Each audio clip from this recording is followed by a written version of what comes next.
Bonjour! Aujourd'hui, dans cette vidéo des trouvailles du canidé numéro 53, je crois que je bats des records. Désolé si la caméra tremble un peu, mais je reviens de faire du vélo en entraînant les deux lourds sacs que vous voyez là, donc j'ai les mains qui sont un peu tremblantes. Donc, pour la modique somme de 40$, j'ai eu tout ce que vous allez voir dans ces sacs. Donc, on va commencer par un truc que les gens voient très peu souvent. Cette boîte, donc je suis très content d'avoir eu cette boîte parce que regardez, qu'est-ce que c'est? C'est une boîte pour ranger des rames SIM 30 broches. Et la cerise sur le gâteau, regardez, moi ces mémoires-là, c'est des barrettes SIP ou... ouais, c'est ça. Je crois que c'est des barrettes SIP. Les ancêtres des barrettes SIM 30 broches. Donc, miam. Hop. Donc, tout ça ici. Donc, voilà. C'est très bien. Et il y a encore plein d'autres rames. Donc, je lui achèterai d'autres rames pour finir de remplir cette boîte. Allez, hop. Voilà. Ah, ici. Ici, on a un truc. Je sais pas pourquoi il y avait ça. Mais on a une périphérique de chez Commodore. Attendez 2 secondes. Voilà. Bon, au moment où je recommence, donc bon, je reprends. Bien, donc pardonnez-moi. Donc j'ai eu un périphérique de chez Commodore. Une carte, un hard card. Donc un disque dur sur une carte. Vous pouvez voir que c'est pas de Lisa. Du moins, c'est pas de Lisa de style PC. Donc c'est de chez Commodore. Malheureusement, vu que je n'ai pas de Commodore, je n'ai pris que cette carte que pour le disque dur, qui est un Kohner. Vu que la carte date de 1990, j'estime la taille de ce disque dur à pas plus que du 120 mégaoctets. Donc, voilà. Ça, ce serait très bien. Il est en SCSI en plus, donc... Est-ce que je vais transformer le 386? Peut-être une prochaine vidéo. Autre objet. Ça, c'est pour le 486. Un disque dur SCSI de chez Seagate de 1 gigaoctet. Regardez-moi la taille de ce machin, comment il est petit. Donc voilà, SCSI 50 broches. Donc ça va aller dans le 486. Bien que l'IDE soit bien, le SCSI, c'est cool.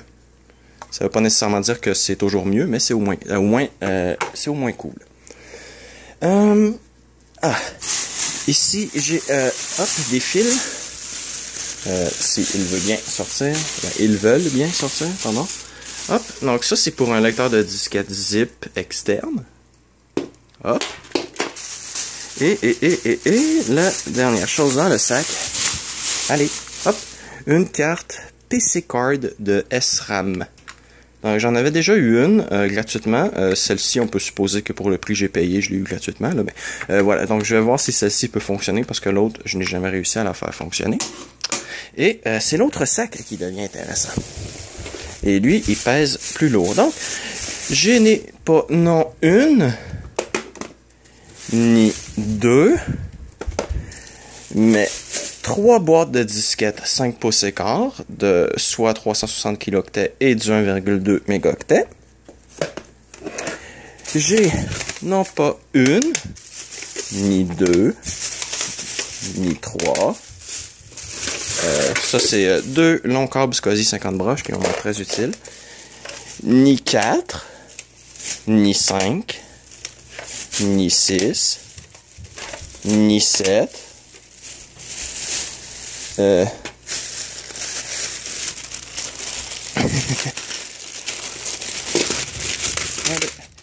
Ni 8, ni 9, ni 10, mais bien 11 disquettes zip de 100 mégaoctets.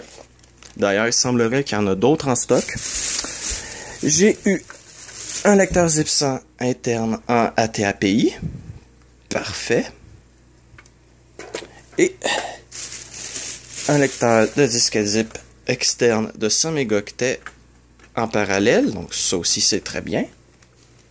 Il y en a 2 autres, peut-être même plus en réserve, mais le problème c'est qu'il n'y a pas les adaptateurs, donc je les ai pas pris. Donc j'attendrai qu'ils trouvent les autres pièces avant de les prendre.